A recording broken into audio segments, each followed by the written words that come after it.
start it. Oh, Hunter's there. Hunter's starting it now. Yay! So we are about to go live here in a second. Thanks, y'all.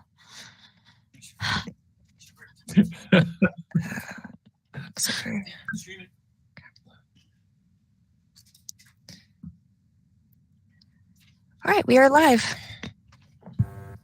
All right. Well, that's me. Welcome, everybody. So glad you could make it. We'll start just a few minutes late for the February meeting of the Urban Forestry Commission. So happy to see everybody here. We will start with introductions and then get to the rest of our agenda. My name's Amy Smith. I'm the chair of the Urban Forestry Commission. Dawn Chavez will be here, the vice chair. She's running a little late. I also am missing today. Sharon Summerall is absent. And that's it of our regular commission members. So I'll start with commission members. If you want to introduce yourself, I'll just go on my screen here. Chardon. And you're on mute if you're able to unmute. All right, we'll come back. And Cecil. Hey, former council member, several years on the Urban Forestry Commission. Thank you. Zoe. Zoe Hoyle, second year on the Urban Forestry Commission. Patrick. Patrick Gilbert, Urban Forestry Commission. Thank you. And I believe, did I miss anyone? Chardon, are you on? Yeah, I figured out the button. Chardon Dietrich, this is my first Urban Forestry Commission meeting. Thank you. And Karen, that's who I missed. We have a lot of people here, so sorry. Go ahead. Hi, everyone. Karen McNeil, Urban Forestry Commission. Thank you. We also have with us our City Council liaison, Kim Roney, if you want to introduce yourself. Good afternoon, Kim Roney, Asheville City Council. Thank you. We have a lot of city staff with us today. We'll start with Nancy. Hi, Nancy Watford, Stormwater Supervisor and Development Services and Staff Liaison to Urban Forestry Commission. Thank you. Haley. Haley Mahoney, Development Review Specialist, Staff Assistant to the Urban Forestry Commission. Thank you. Sam? Yeah, thanks, Madam Chair. My name is Sam Starbaum. I'm a planner too with the Development Services Department and the Planning and Zoning Division. I'm usually in front of other quasi-judicial boards, but I'm happy to be here for the first. Thanks. Thank you. Let's see. Looks like Jennifer and I'm not sure how to pronounce it. Grania. Thank you, Amy. Grania Miser with Jennifer, Urban Planner, Development Services Department. Thank you. And I'm Jennifer Blevins, Urban Planner with the Development Services Department. Thank you. And Mark? Hi there, Mark Foster, City Arborist with the Public Works Department. Thanks. Let's see, Chris Collins. Good afternoon. I'm slow at clicking buttons. Chris Collins, City of Asheville Development. Thank you. And Mark Matheny. Good afternoon, everyone. Mark Matheny. I'm the Interim Director with the Development Services Department. Thank you. And Hunter? Hi, I'm Hunter Spitzer. I am the newest planning tech in the Development Services Department. All right. Did I miss any city staff? I know we have a lot of people here for alternative compliance, but did I miss anyone? Squares. All right.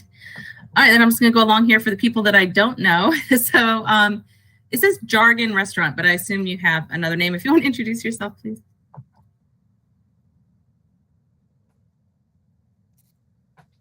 And sorry, you unmuted, but we can't hear you.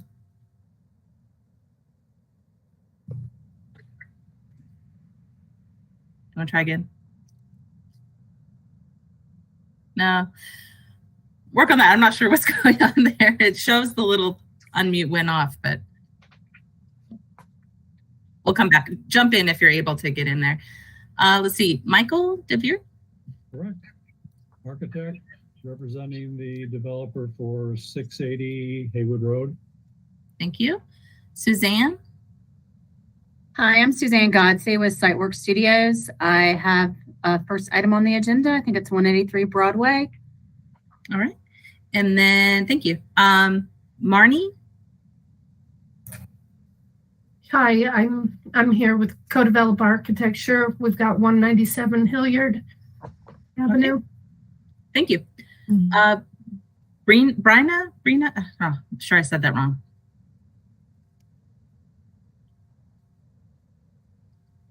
Oh, and I think we can't hear you. I think you're talking, but nothing's coming through if you want to give it a try. All right. We're just going to go on to, let's see, Kevin Kerr. There we go. Owner of 183 Broadway, here to listen in. Okay, thank you. All right. Did anybody was able to get the audio working? Let's see. Now the boxes shifted, so I lost everybody. I think they're logged out to try to come back in. Kim was giving us some tips. You can also use the call-in number for the audio if you're having trouble. I just want to check. Can you guys hear me now? There you go. Yeah, go ahead. Okay, perfect. I'm Bryna. I'm one of the owners of Highwire Brewing and also part owner of 197 Hilliard, which is why we're here. Okay. Yeah, thank you. All right. We're able to get it going. I'm going to have to call you Jargon. You can type your name in the chat. Thank you. All right. His name is Sean Spicer. Sean Piper. If that's you, Sean, with with Jargon Restaurant. Yeah, Sean Piper. Yeah. Okay. Yeah, he put in there. Thank you so much. Okay. Did I miss anyone? Speak up. Okay. Thank you so much.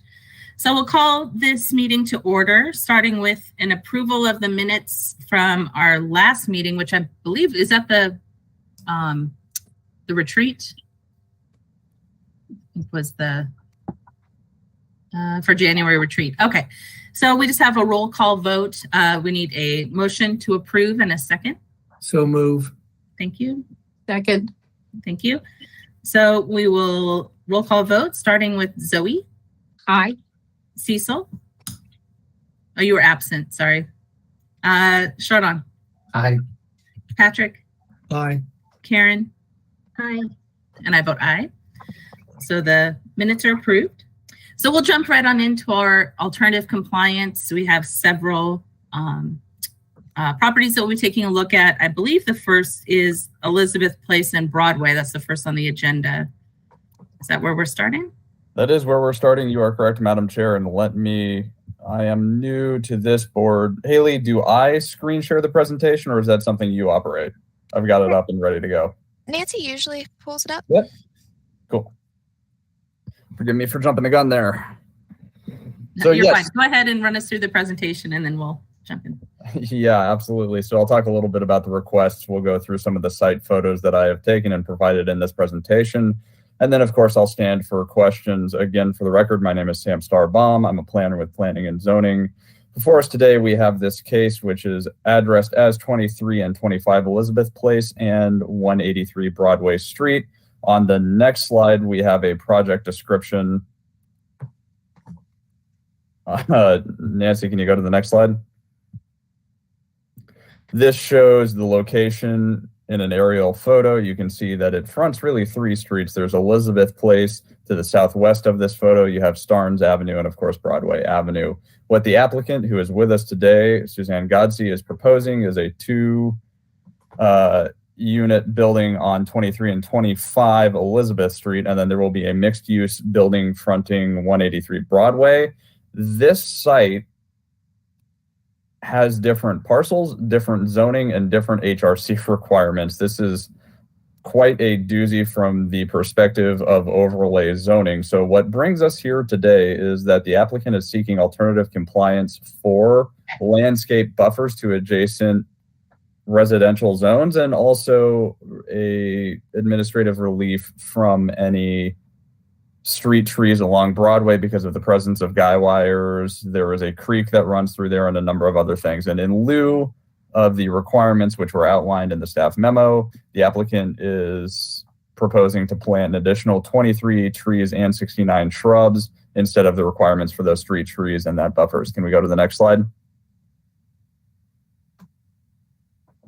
So again, this is just talking about what it is in the UDO the applicant is seeking relief from. There is a requirement in the NCD neighborhood corridor district for an opaque screen to have a buffer there. The applicant is seeking relief from that. And again, there is requirement for street trees along Broadway and Starnes in the landscaping code. The applicant can meet most of these. However, because of the tight site design and inclusion of other overhead utilities, utility elements, and that creek, they are not able to meet all of them. They're able to install 4 of the required 6, or you can see there on the presentation what they are able to install, and the last one is about shrubs, which is also required along the parking spaces. So that requires street buffer planting, not quite able to meet. Can we go to the next slide? Yeah, so this is, I think, an excellent photo that shows the challenges with developing this site along Broadway Street. And again, Broadway Street is a different parcel than the ones you will see on 2325. This is where the mixed use building and the parking is going. So effectively what is happening here is this site will have the mixed use building and the parking. The other site will have the 2 residential buildings and the majority of the landscaping. So from the staff perspective, it makes sense to have the landscaping where you can have landscaping, the parking where you can have parking. And again, you can see the presence of the guy wires, you can see the overhead utilities, you can see some existing street trees, but believe it or not, this is also where the recognized creek runs through here along Broadway. So there are other river challenges here. Next slide. This is what it looks like from Starnes Avenue facing northeast. You can see sort of there to the left of the photo exactly where those 2 residential buildings will be going.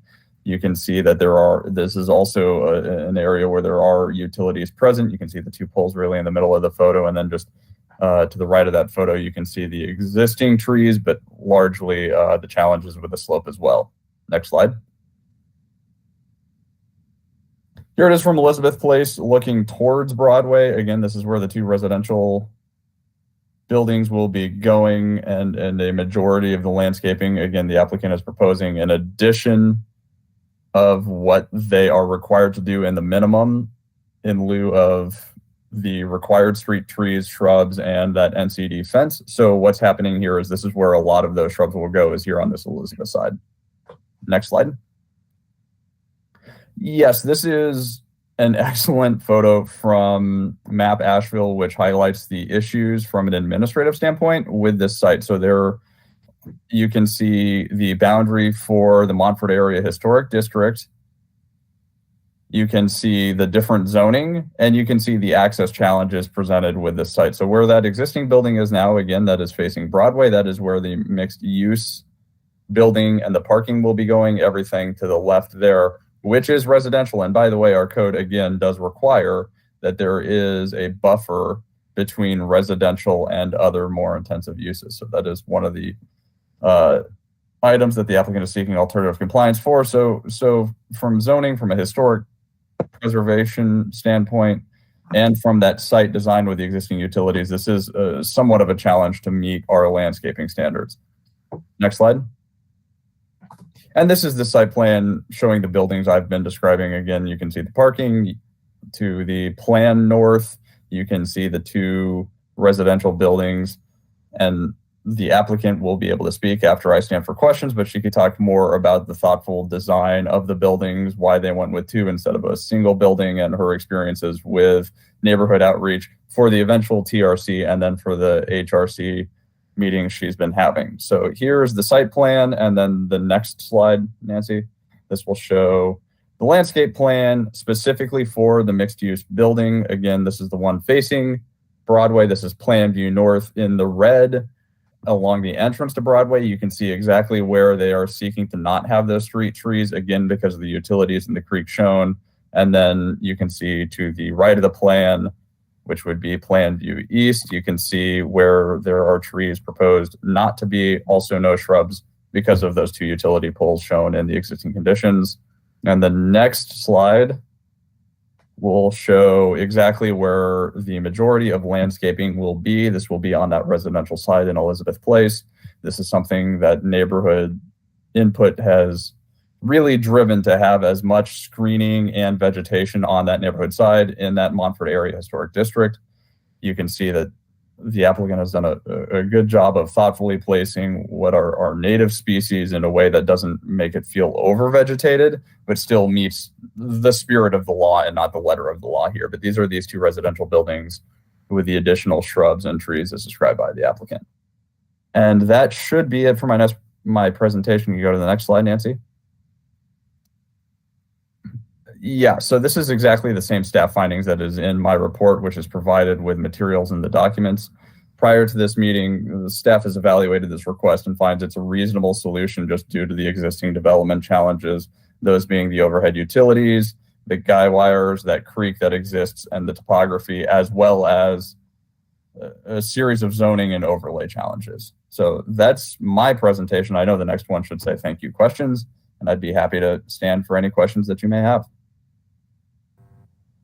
All right, thank you, Sam. I'm going to start with one quick question and then I'll open it up. So the trees that are shown in the like red orange color, that means there's actually not a tree. Is that what that is? That is not correct. So those trees shown in landscape plan 2, which is being shown now, are trees that will be planted. If Nancy goes back one, you can see in red lettering where there are no trees. It's the red lettering. This is also the same site plan that the applicant provided as part of their application. They're not showing trees there. Those are specifically the ones they're seeking alternative compliance for. Those are the locations of what brings us here to alternative compliance. Got it. So there will be those 4 on Broadway, just not 2 on Starnes. Yeah. Okay. Just not the other 2 on the other side. And then there's the other requirements there on Starnes. But yes, that makes sense. It's just really hard to zoom in on these. Sometimes it's hard to read the fine print. So, all right. Questions from the commission? Zoe? Will it be possible to retain any of the existing trees?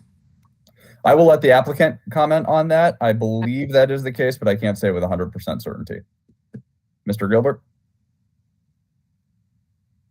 Could you just go over briefly the species of trees that you're intending to plant? I think that's best left for the applicant. That is provided in the narrative and the materials as well.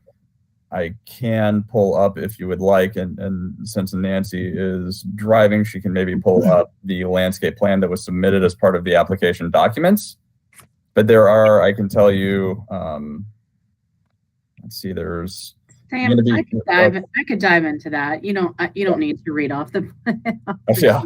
I'm happy to do the heavy lifting from that perspective for sure. Yeah, I can tell you the species, but I'm not good for much else.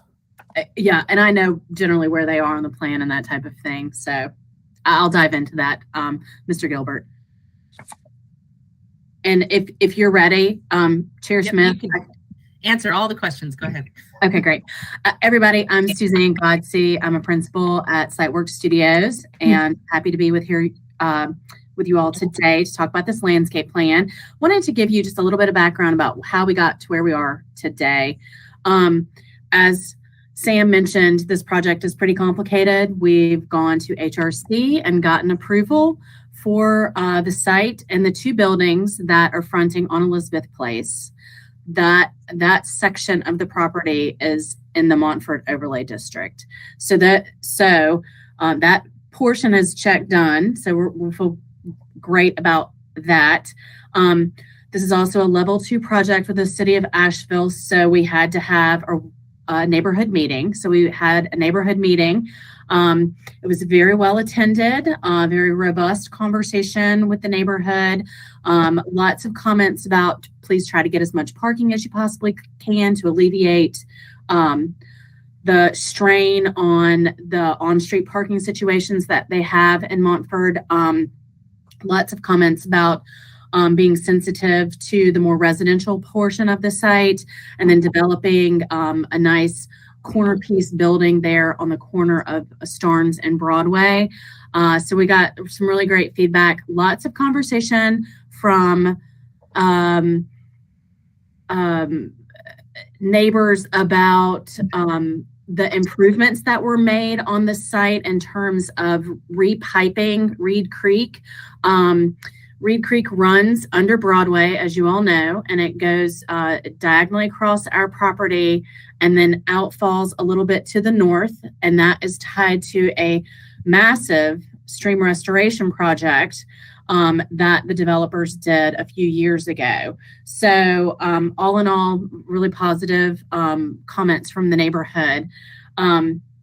So again, we're going through this process because there's just a few items that technically we can't meet, mostly due to utilities.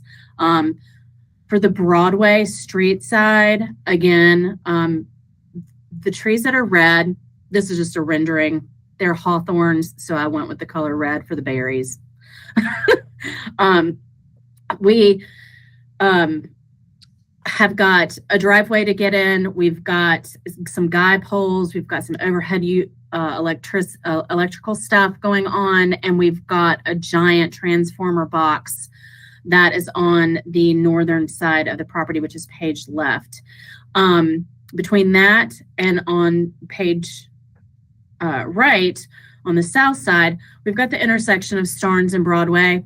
What I've been noticing about a lot of our urban infill projects, especially those that require significant sidewalk improvements, we just have so much infrastructure that we have to get in with the handicap ramps, the clearances around those ramps, and then resolving any kind of grading on site versus out in the public right of way, that it just erring on the side of caution of trying not to cram in too many trees in order to get safe visibility at our intersections and that type of thing.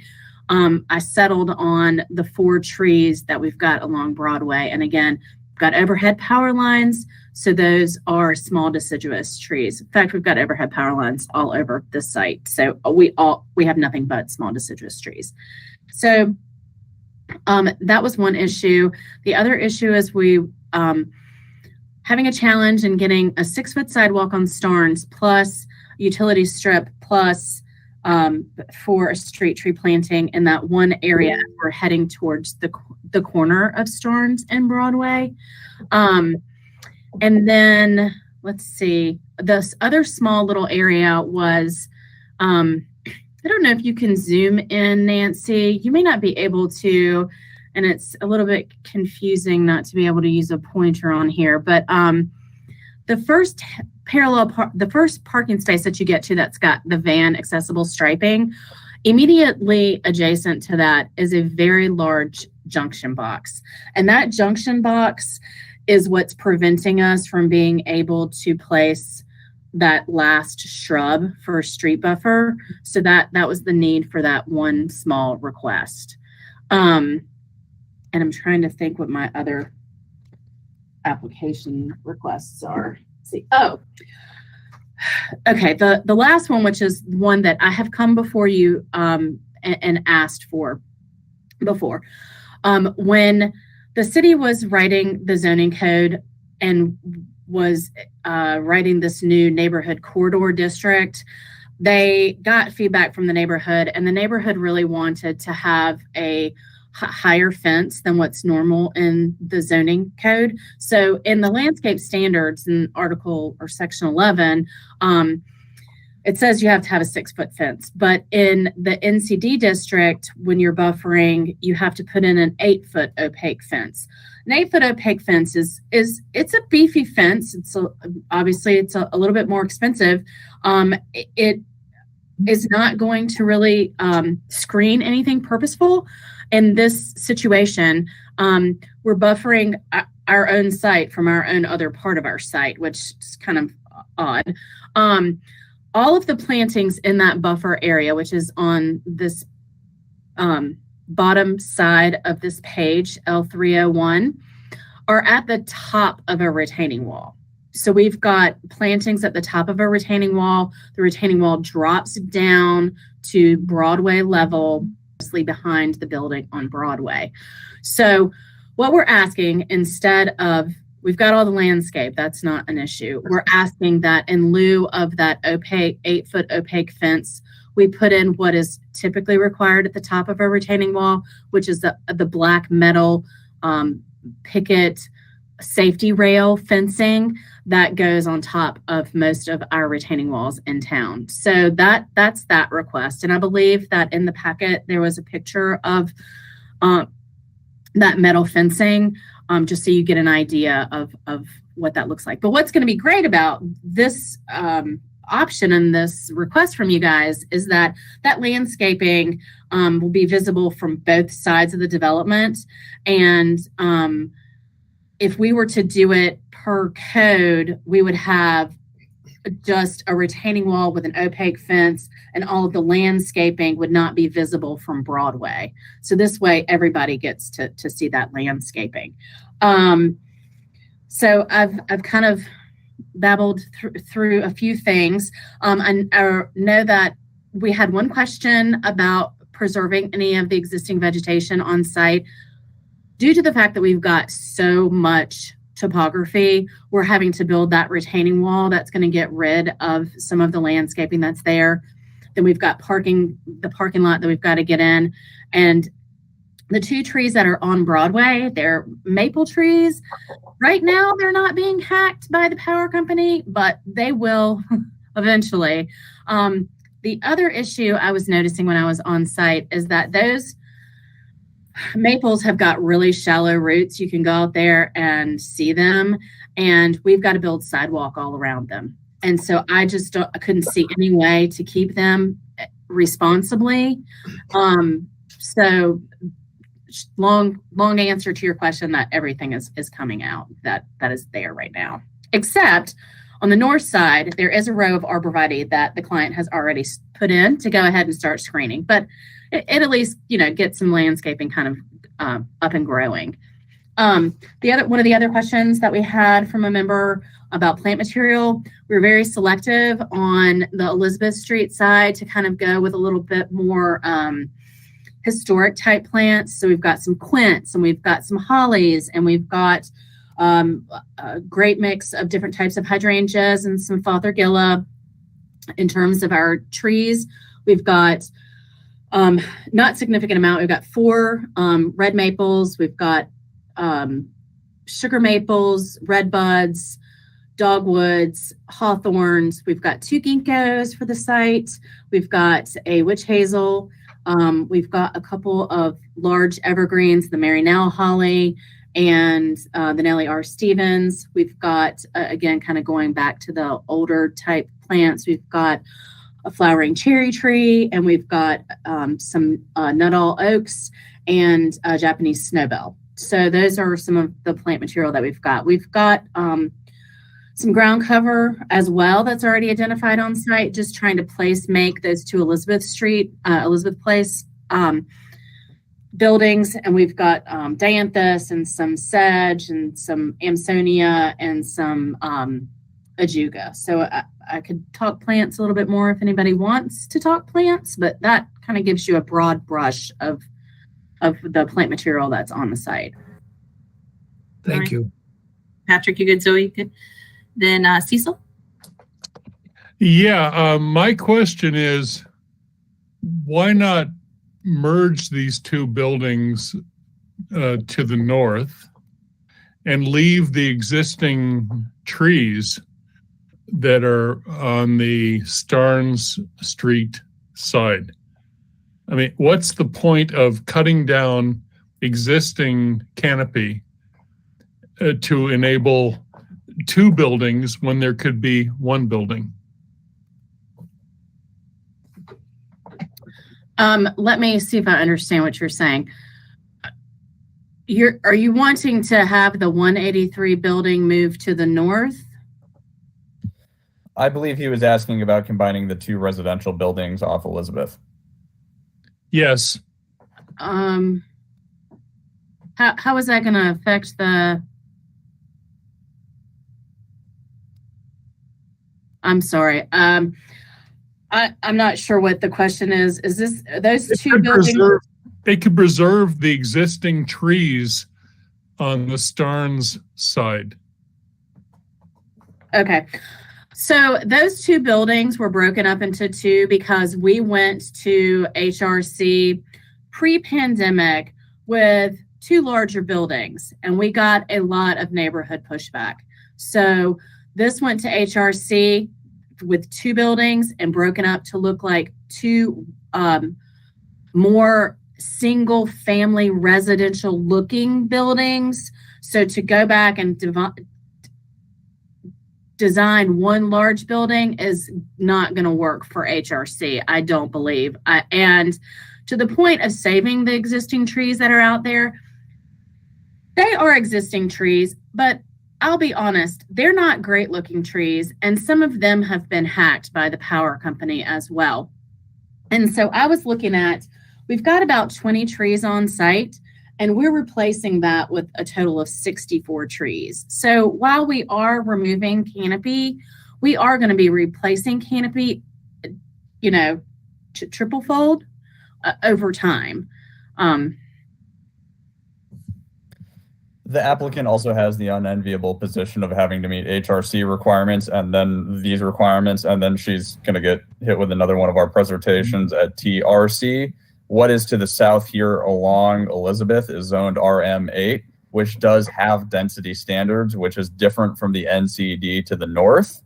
And that is gross floor area for the entirety of a single building. So to meet the standards of the overlay, to meet the standards of the base zoning district, and then to also make this North Plan work, that makes sense. As a use by right now, absent the two residential buildings, they could take out more trees on 183. So this is actually, I hear what you're saying about preservation. That's why I was hesitant to comment. I couldn't quite remember, but this jogs my memory. There are more plantings here than what is allowed as a use by right if we were just to do one single building on 183 Broadway.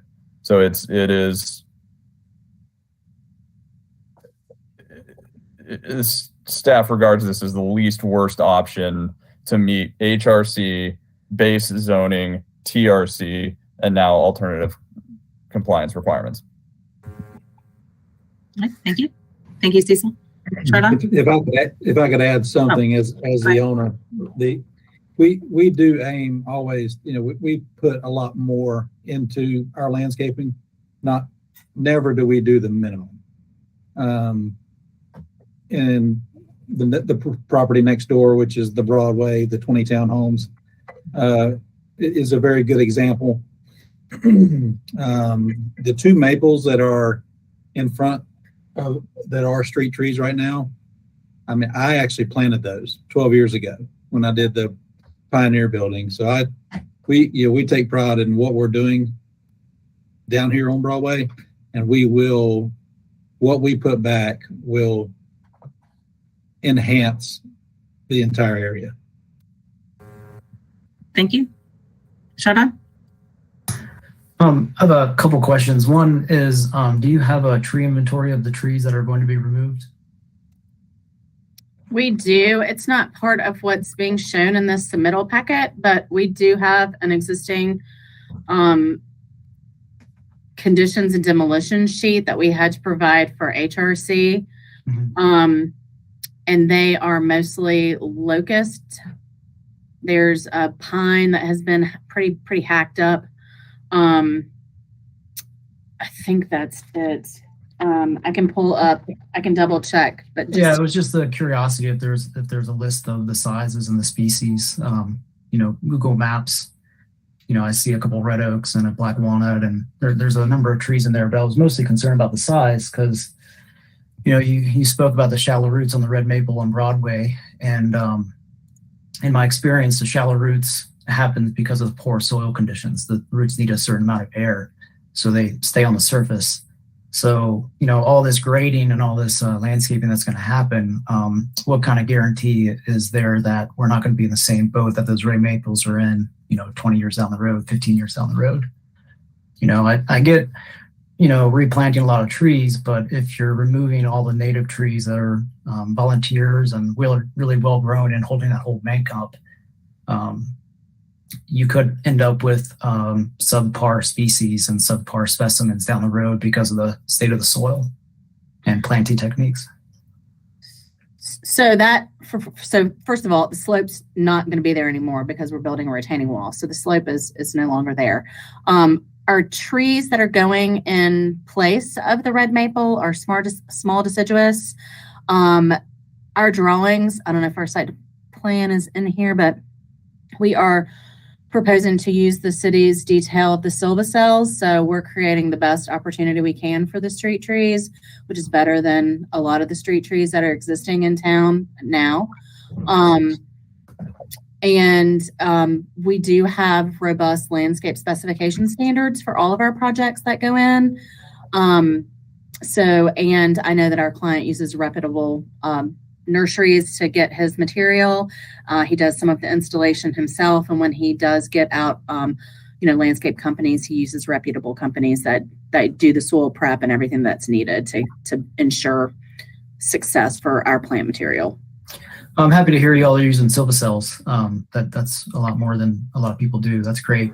The last question I had was on the corner of Starnes and Broadway. There's a lot of sky space there. And if there is going to be a lot of things redone there, including removing those red maples, I wonder about putting a larger specimen tree there that would, be much larger than anything else that you're installing and have the sky space to do that. It seems like there's a good buffer between any power lines. There's a couple of power drops, but I'd imagine those are going to be gone. And it could be a way to, increase the shade on the building and from the south to put a larger tree there, especially if you're doing Silva-cells and providing adequate soil space for it. I totally hear what you're saying. When soup comes to nuts on projects like this with these intersections in the urban core, trying to get all of our ADA requirements and trying to get into the buildings, even though you think it's a flat site out there, we are going to have some issues of getting into the building. And so what you're really not seeing on here, because it hasn't been 100% formulated, is there are going to be some type of stairs and handicap ramping that is going to take place on the private side of the building. That's just not showing right now. We also have site visibility triangle that we need to stay out of, and that's identified on the plan. And while normally putting a large deciduous tree isn't really an issue, and sometimes a small deciduous tree, if they're limbed up properly, the issue that you have with Starnes and Broadway is that it's up higher. So when you're at that intersection looking to turn left, you're going to need to have a little bit more clearance and be a little bit more cautious and cognizant of what you place there so that you do not impede site visibility as you're pulling out at that intersection. All right, thank you. We are running really short on time, so unless there's other questions, is there any public comment on the line for this one, Haley? I do believe we have some callers on the line. Callers on the line, if you'd like to make public comment for this item, please tap *3 now. Speaker ending in 9100. I'm about to allow you into the speaker queue. You have 3 minutes. Caller, you are live. So first of all, the float's not going to be there anymore because we're building a retaining wall. So the float is no longer there. Our trees that are going in place of the red maple are small deciduous.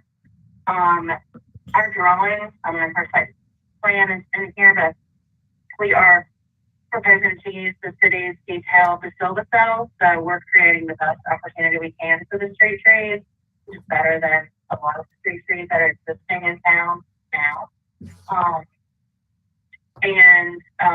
We do have robust landscape specification standards for all of our projects that go in. And I know that our client uses reputable nurseries to get his material. Haley, that is what we already heard from Susan. That's a recording. Yeah. I was thinking that really sounds like me. I like what you just said. They were on the live call. That's interesting. Okay. Caller ending in 5859. I'm about to make you live. Caller, you should be live any second, and you'll have 3 minutes to speak. Hi, this is Steve Rasmussen. I'm a member of the Tree Protection Task Force who's listened in on a great many Urban Forestry Commission alternative compliance requests. And I must say that presentation is a case study in how and why we're losing our climate resilience through loss of tree canopy. I hear all kinds of excuses, again, for why the existing environment can't be kept, why the existing trees have to all be cut down. replaced with dubiously soil healthy landscaping trees. And once again, we're going to take a hit to our tree canopy by the loss of these mature trees. Now, seemingly the fundamental issue here is that trees are always treated as an afterthought.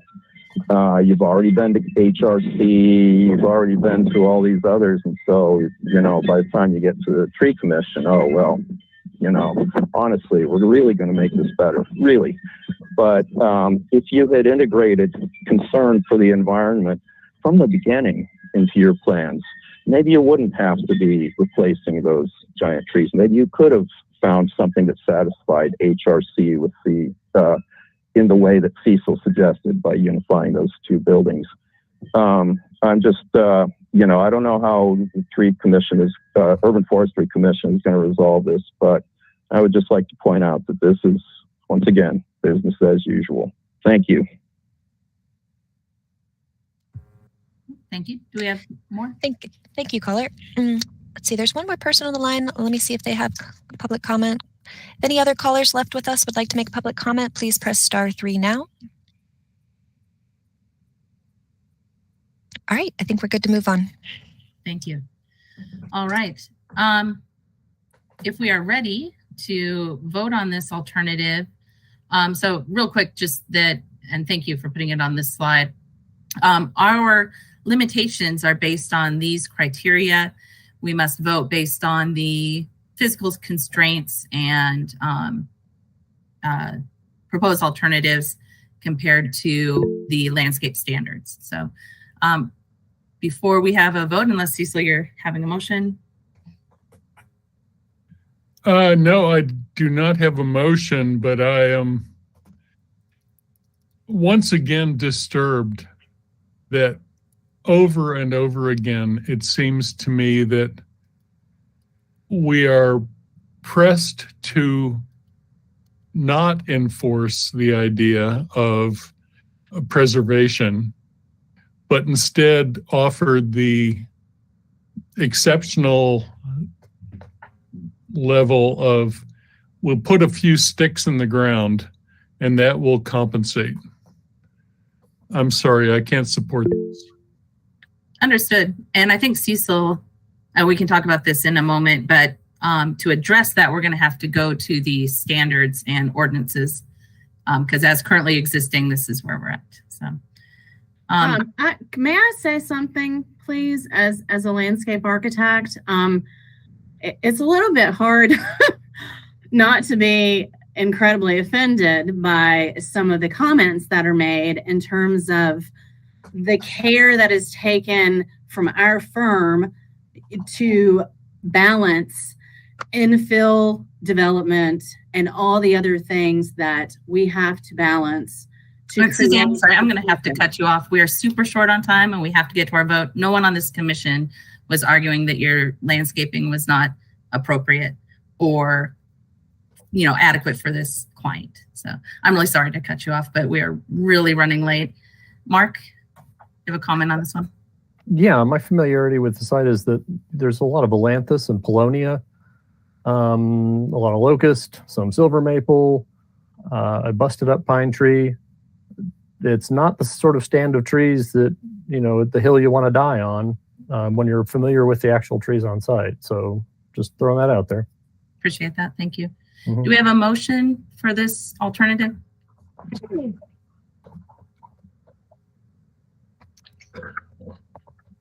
Anyone? I know we have commission members here. A motion and a second, please.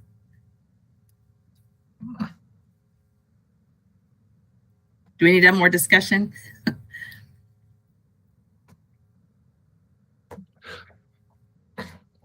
All right. I usually don't make a motion to leave it open for everybody else. I will move that we approve the landscape alternative as presented. Do we have a second? If you guys disagree, we can do it in a vote, but we need to get to the vote. I second. Was that Zoe? Thank you. All right, we can have a little more discussion before we vote. Kim? Oh, this is a matter of procedure. I wasn't sure if any members knew that one could make a motion to deny if that was ever needed for future use. Correct. And we can also move to postpone or, gather more information if we need something further on this. Absolutely. Yeah. And I mean, as far as discussion, this is a big project. This is a lot of land. It's a lot of moving pieces going on. The alternative is really, in my mind, not that great. We can argue about the, preservation standards and the tree protection ordinance and things like that. But when looking at this alternative, there's only a couple of street trees that they're asking to not have in alternatively plant elsewhere on the site. So that's what we're looking at as far as the alternative compliance. So we have a motion and a second. So discussion. I lost who was next in line. Patrick. So I believe the Montford Historic District has its own set of rules regarding trees. Is that correct? I don't think theirs is mostly. Yes. Is there landscaping in it? In the historic district. Mm-hmm. And that's already been through their part of it. Which is why it's why this project is under two different zonings as well. Right. So the part that's in the historic district would come under those rules. That is correct, and they have gone before they have had the neighborhood meetings to go in front of the HRC. So this is HRC, alternative compliance, and then on to TRC. And did the HRC have any issues? I wasn't present for that, so I'll let the applicant comment. They did not have any issues. The main concerns we did hear from a zoning perspective were the massing of those buildings. So that was the chief concern, was making sure it was just not a large monolith that you would see in other areas.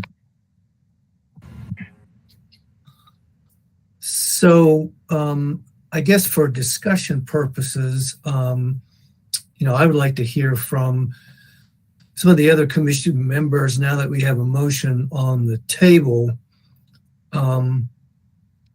what the alternative would be if we did not approve this alternative compliance request. Patrick, I think that something that would help me move forward with this is to see an actual tree inventory list of what's actually being lost. I understand that there are tree of heavens and polonias in there, but just looking at Street View, I know there's at least one black walnut. Looks like there's one red oak. And I think that would help us, if it is a bank full of tree heavens and polonia, maybe that'll help us move forward with this. But I really echo Cecil's and the caller Steve's sentiments about this is just kind of business as usual, not prioritizing the trees that are already there in the planning process. So understanding what trees are actually there on paper would help me. And this project, is it completely outside of the tree canopy protection ordinance, or is that part of this as well? I don't know, Nancy, if you know that one, but it is subject to the tree canopy ordinance. Right. So then they're already meeting the canopy criteria laid out in the ordinance. Whether they're keeping, because any project can remove or not existing trees as long as you meet canopy requirements in replanting or preservation. So these are options that we currently have available to any development project. And I don't want to sound like I'm only arguing one side here. I just think we're getting a little off of our mission. Now, again, great discussion. We should be having it. We should look at it in our ordinances. But based on this application, that's what we need to look at. Any other discussion? Questions? Patrick?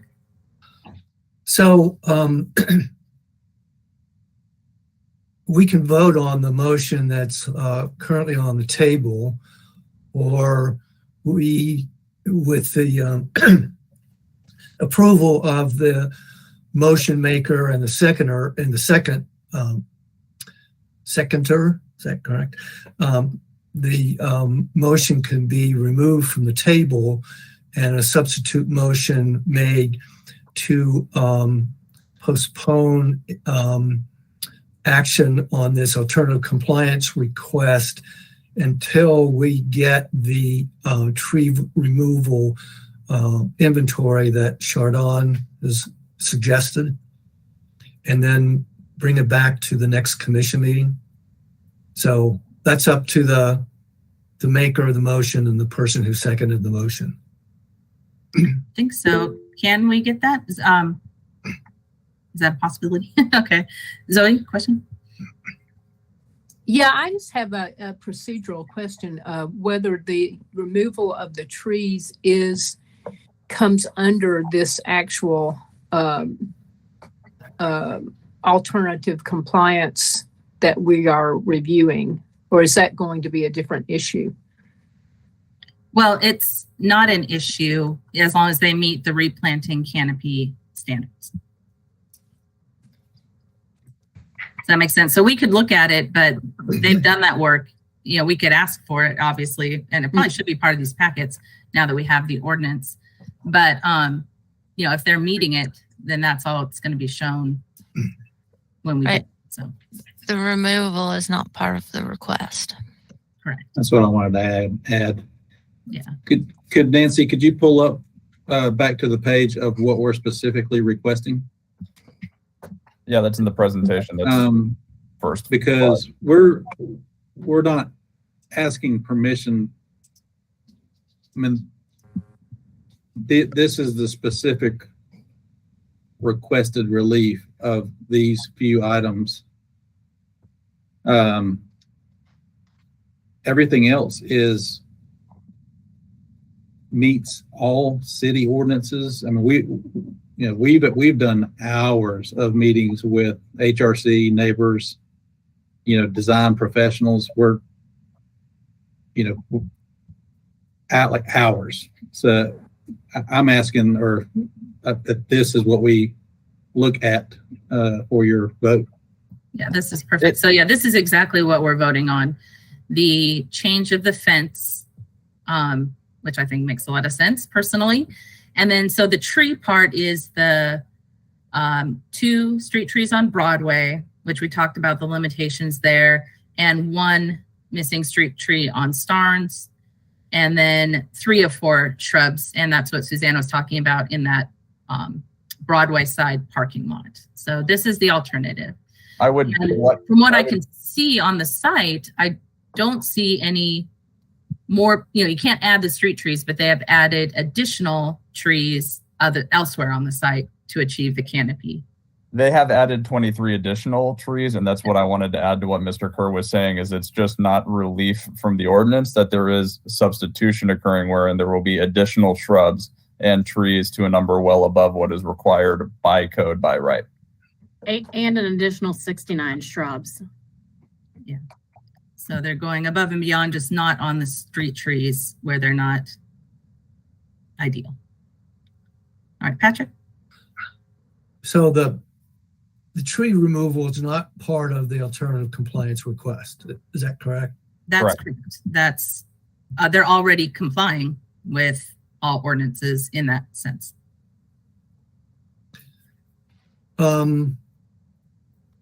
Then could I offer an amendment to the motion? Mm-hmm. Yes. So I would move to amend the motion on the table to make approval condition upon a tree removal inventory, so that even though that's not part of the alternative compliance and we approve the alternative compliance with in addition to getting that tree removal inventory, if that's Right. And so I believe that already exists. So you're just asking to see it? Correct. Okay. I don't think that would be a problem. Okay. So the motion is to approve the requested alternative, but the commission is seeking just some more background information on the canopy removals and installation math that was done. So and I know you all have that if you went by the ordinance. So, all right.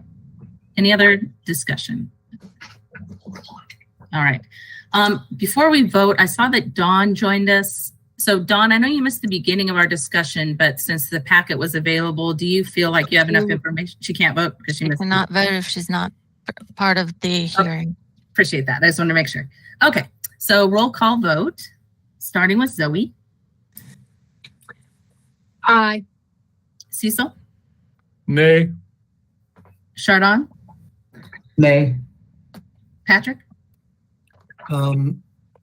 Madam Chair, I'm going to vote aye, although I do sort of agree with the principle that that Cecil has articulated, as well as Chardon. But given the fact that we are looking at a very narrow alternative compliant request, and everything else meets all city ordinances, I am going to vote aye. Thank you. Karen? Aye. And I vote aye. So the vote is 4-2. So I believe that passes. And so if Sam or the applicant could get the materials to Nancy and Haley, they can distribute them to us. Yeah. I appreciate that. And I can get that. Thank you so much. Thank you. Yeah. Little wrap-up discussion, it looks like. Go ahead, Patrick. Yeah, Madam Chair, I have to unfortunately leave the meeting at this time. Oh, okay. Appreciate that. Thank you. Thank you. Zoe? I just want to briefly ask maybe a dumb question, but who approves that the other part, the removal according to the tree ordinance? It doesn't have to be approved. Yeah. Yeah, go ahead. And Nancy wants to. Go ahead, Nancy and Sam, you guys can address that. So All right. Oh. Y'all are making I'm as sorry. part of as part of alternative compliance, you are making a recommendation to the planning director. You are not approving or denying. You're making a recommendation for the alternative landscaping that is proposed to the planning director. They ultimately make the final decision. You know, really haven't ever changed it that I know of, but if that can be appealed to the Board of Adjustments. Staff reviews everything else for compliance with all of the other codes at an administrative level. This is going to TRC, so this is an entitlement TRC level. All of that is public information as well on the TRC websites. But so staff generally does those reviews and makes sure that everything else is compliant with all of the other portions of the ordinance that apply. And in this case, it will be Sam. Yeah. Well, and to back that up, let's just say if there's a development project on some parcel anywhere, and say it was even fully forested with native species, a developer could choose to remove all those trees. Yes. And present a landscape plan that meets certain canopy standards. Now, when you plant the baby trees, they have to plant much more, as we know in the way the ordinance is written. Yeah. But that's where we're at with our ordinances. And so if we, as a group, want to see something different, that's where we need to work in our policy section to make those changes. Alternative compliance is different than straight ordinance. Yeah, if I may add to what Nancy said, this is an excellent example. So what had just gone before the TRC was on Julian Shoals Road. It had trees, it met all the requirements. What happens is it goes through the TRC process. We check for landscape compliance, transportation, public works, MSD, they check to make sure that they have site triangles, all of those, which impacts landscaping, as we had seen with the case before us today. Then once they get approved, they meet all these other zoning conditions, all these other conditions of approval at TRC, or it's denied. But if they meet approval, Then they are able to have a pre-construction meeting. Then they get their grading permit, and that's covered under the grading permit. And just to back that up, the UFC is a part of TRC. That's what Sharon Summerall does for us. She is sadly absent today. She, I'm sure, would have plenty to chime in on. And then eventually what the urban forester will be a part of. So we do have a lot of pieces moving on this to try to, alleviate some of the questions and concerns. Because, as the UFC, of course, we're concerned with the removal of existing trees. Now, these are really scrubby on that side if you've been out there. But there are other sites where they're nice, and so maybe that's, things we can work through as we work through ordinances. So we do have to move on, but Chardon, I saw you had a hand up. Well, just really quick, I was just, and maybe you'll just describe this, but it was, I'm curious why we're just now hearing this, like why, like if our prerogative is to vote on what was presented to us, it seems like there's a lot of decisions that were already made in relation to trees and trees preservation. And speaking to what Cecil and Steve, the point they were making was, that if the trees have already been deemed to be removed, it just kind of makes us a little hand tied as far as preserving the urban canopy.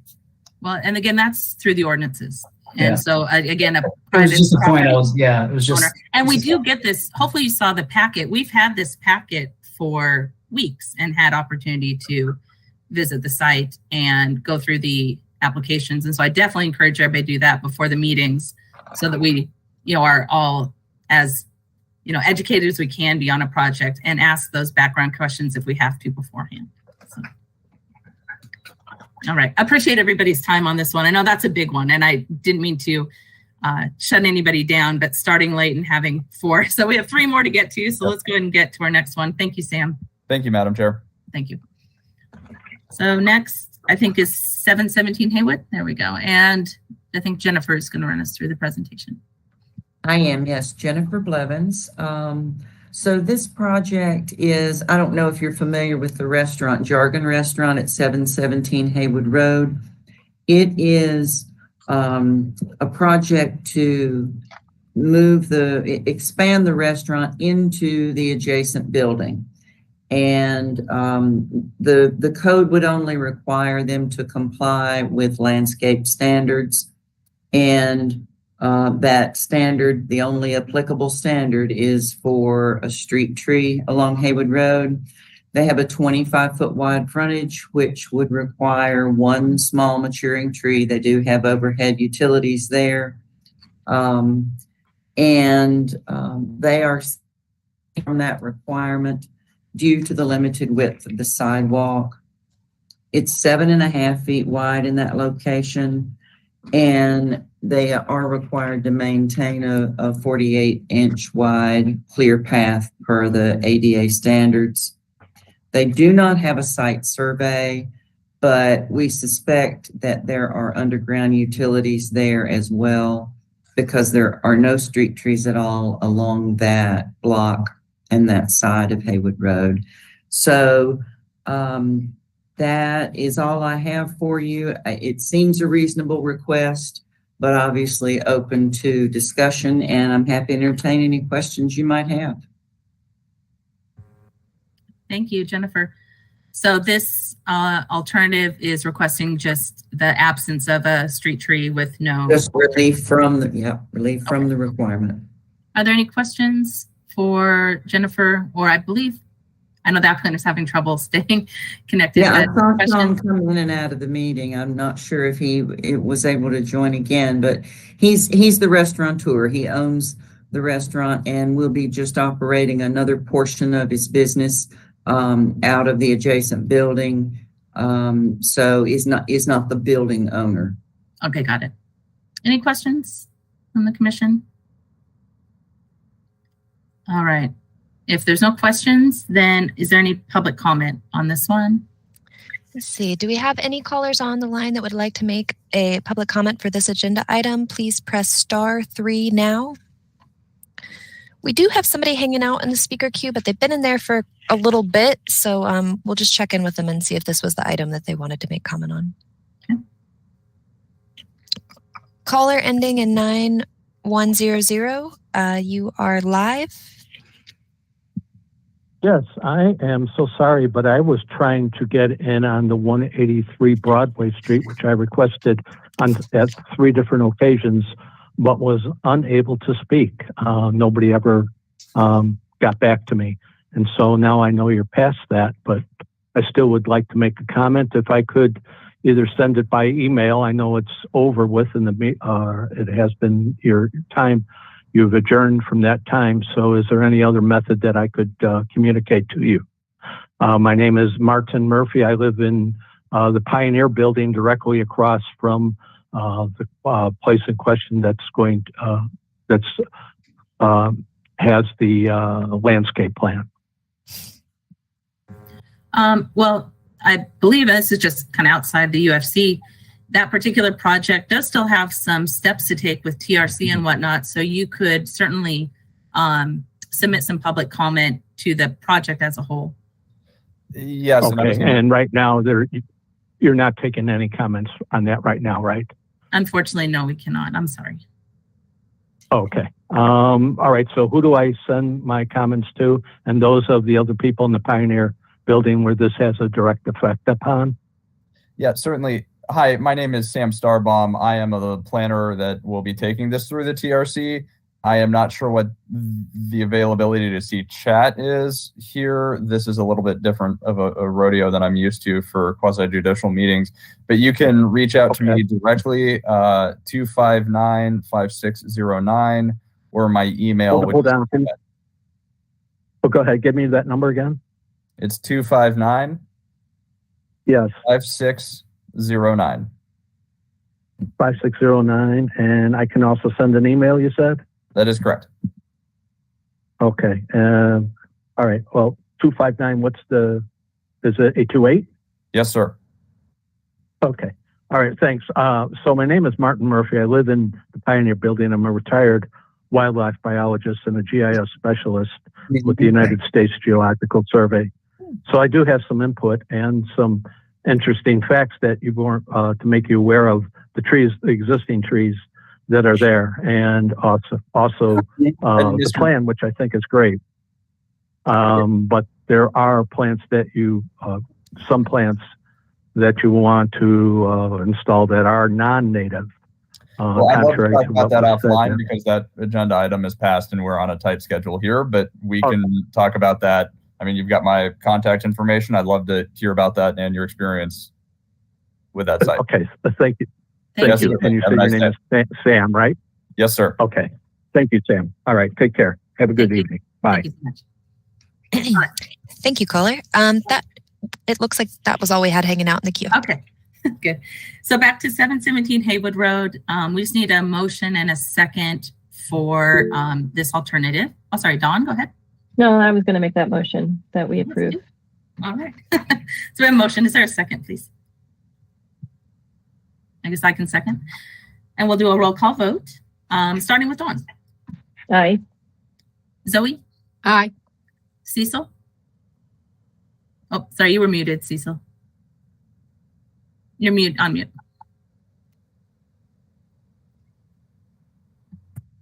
Aye. Thank you. Chardon? Aye. Patrick? Oh, Patrick left, pardon me. Karen? Aye. And I vote aye. So that alternative passes. And thank you, Jennifer, and Sean, if he was able to stay on. All right, next we have 680 Haywood Road. And again, Jennifer. Yes, so this project is for a development on a currently vacant site. I think there was a building there, an old building there, maybe, I think it was a car wash that's been demolished. And so that is currently undergoing level 1 site plan review for construction of a new building. It's a mixed use building and about 15,000 square feet. And so the UDO requires the site to be brought into compliance with all of the standards in Article 11, except that there are a few of the standards in the landscaping section that are modified by the Haywood Road Code. So they're not required to do building impact landscaping. They can reduce or eliminate their street buffer requirement with the installation of a short wall of the street. And property line buffer standards are slightly different. The property line buffer that would be required in this case is a type A buffer, a 20-foot wide buffer.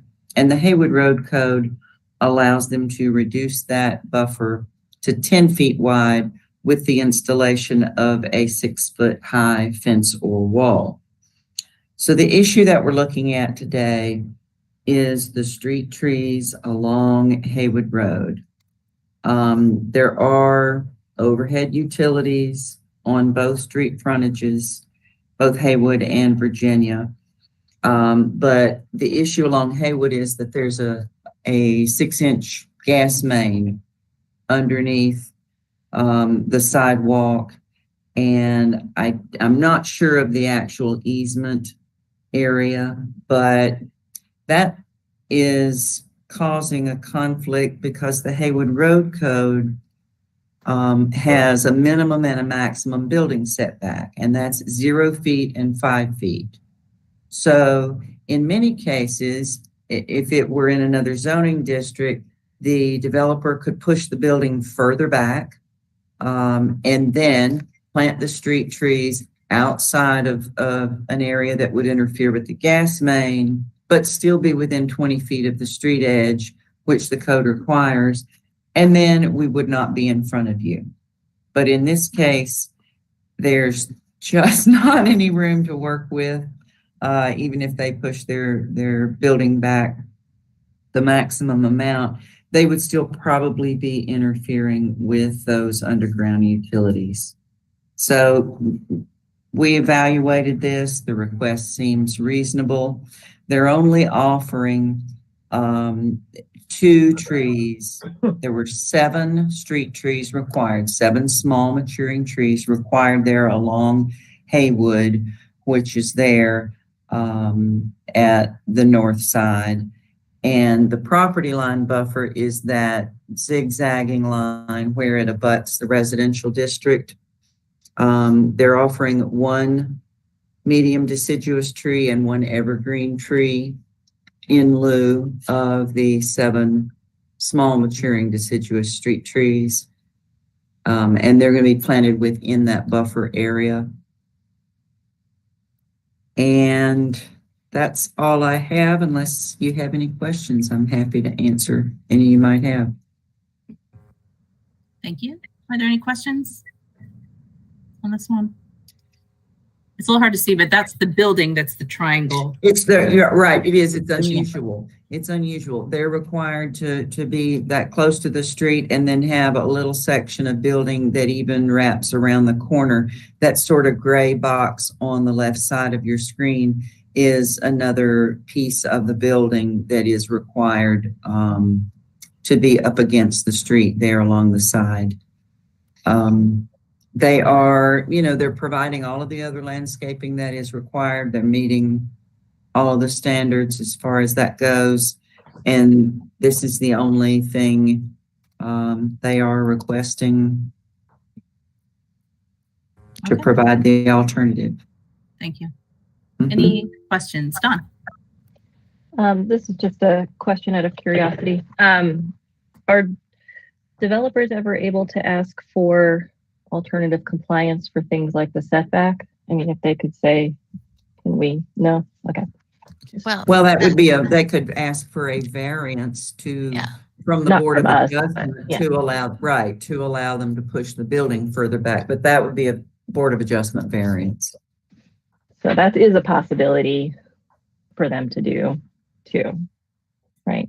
I mean, it is, although the Board of Adjustment standards require them, I think, to exhaust all other options before they submit an application. So I think this would be one of those options. Okay, thank you. It's a good question, though. Thank you, Dawn. Yeah. Any other discussion on this one? Any thoughts? It is a problem that there is gas on that whole section of sidewalk. So, and looking at the plan, I don't really see where they could add more trees, but Yeah, unfortunately, it's not a small line that they can move. You know, in some cases, even a small feeder line or sewer line, they can move, and often do. But this one is, I think, immovable and just happens to conflict with our form code standards where they have to push the building right up to the street. Okay. All right. Well, then, if there's no discussion or questions, we can have a motion and a second.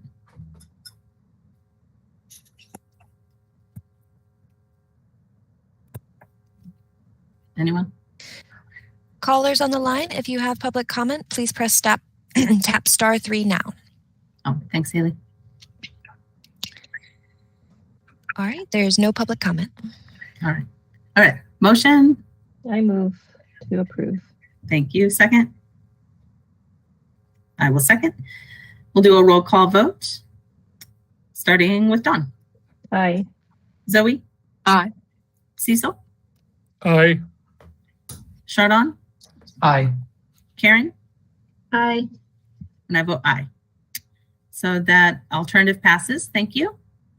Thank you. Thank you so much. All right. Thanks. One more alternative compliance, 197 Hilliard. And say your name. Grania. Okay. Thank you. That is fine. Thank you, Madam Chair. Good afternoon, everybody. I'm Grania Miser with Development Services, Planning and Zoning. I have 197 Hilliard Avenue for you today. This has been to alternative compliance previously in 2013. So they're asking again for the same relief with a little bit of change. So the property is high wire. They're doing an internal expansion of their existing business.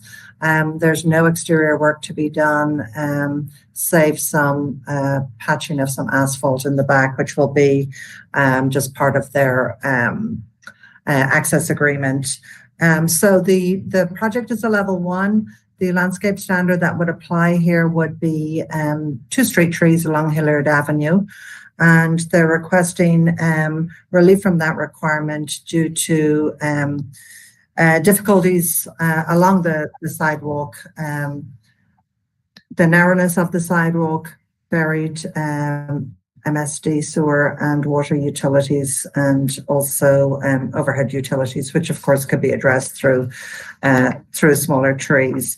But they, like I said, they did ask for this previously in 2013 when they did their initial venture into this building, and it was approved with planter boxes in lieu. They are asking in today's application to not have the planter boxes, as their experience from 2013 was that those the vegetation and plants in those planter boxes did not thrive and became unsightly.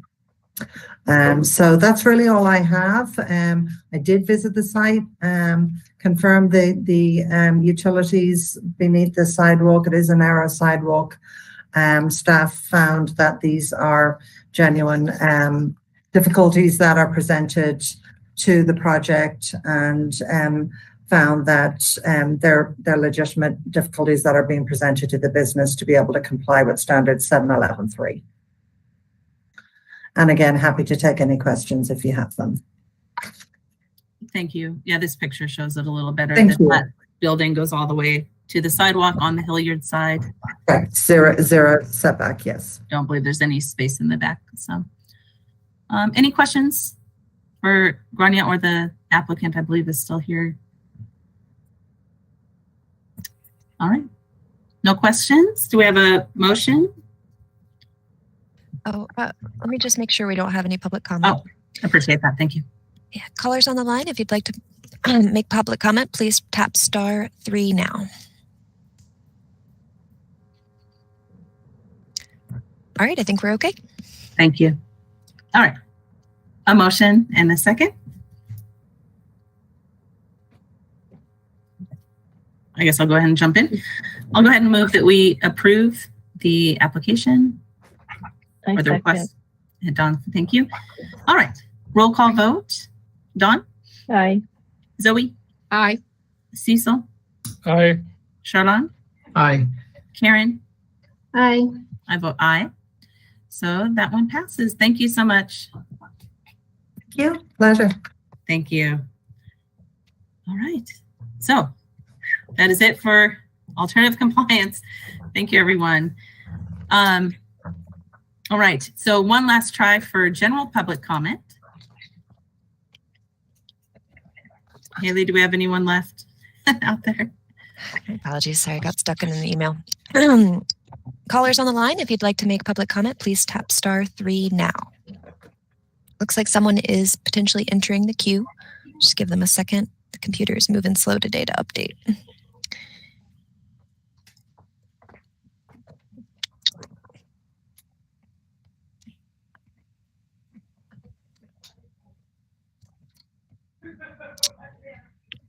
All right. Let's see. Caller ending in 5859 should be able to enter the speaker queue now. Hi, this is Steve Rasmussen again. I just want to ask an advanced question about the discussion of the revisions to Section 711. I'm wondering if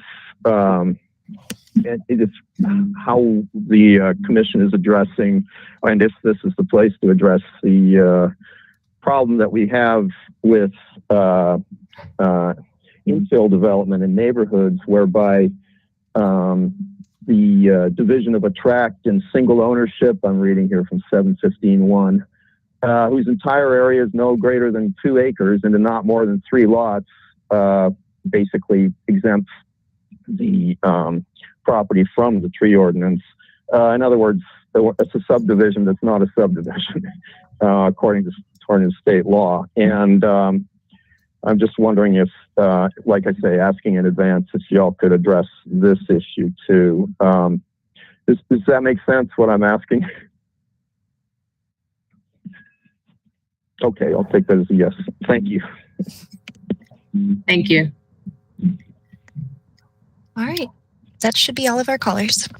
Thanks so much. All right. So back to the regular agenda. Next, we had an update from Chris Corral. Sorry, we're getting to you just a touch late on the municipal golf course. So Chris, if you're available to give us something. Hey, yeah, no problem. Thanks for having me. Chris Corral, Director of Community and Regional Entertainment Facilities here. So back with an update for the Asheville Municipal Golf Course.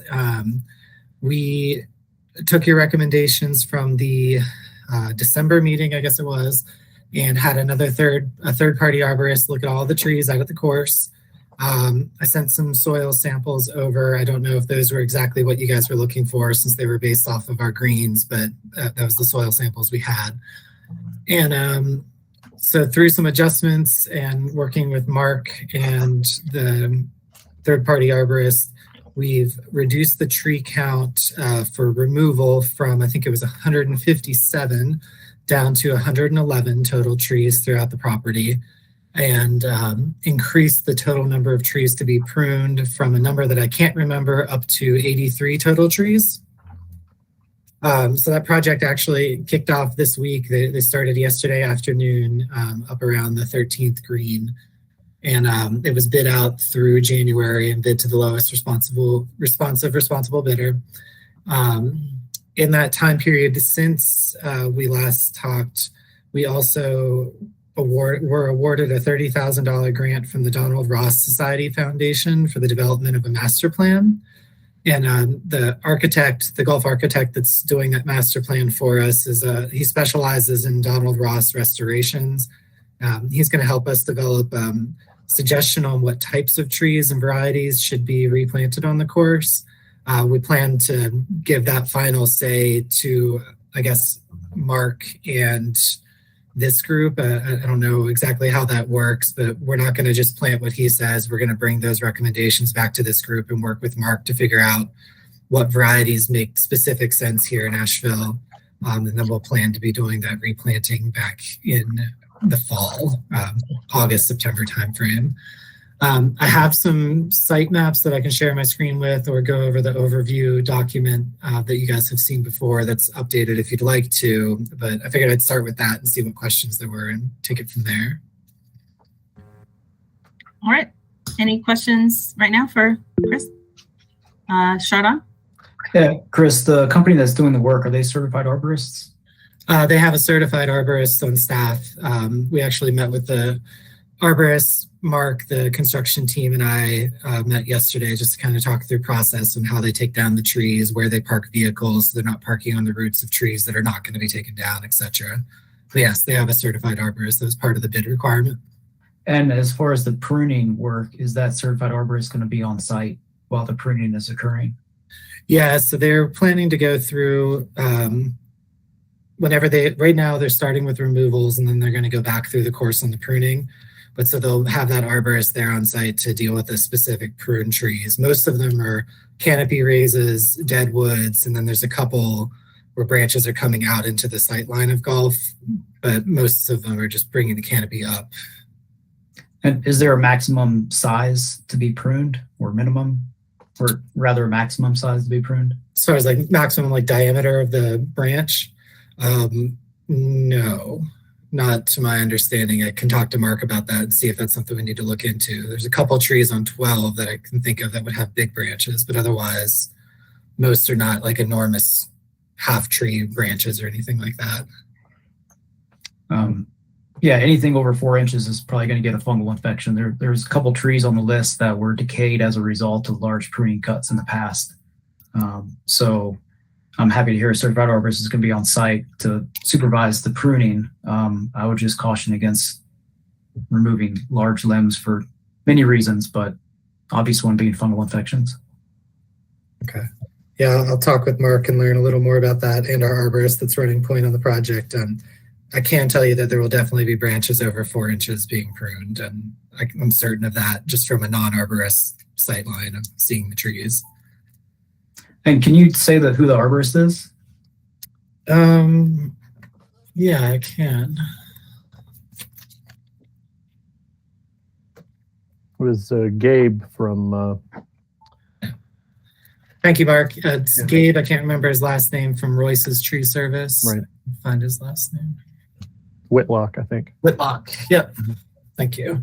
Thanks. Cecil? Sorry, that's Cecil. Yeah, sorry. Thank you.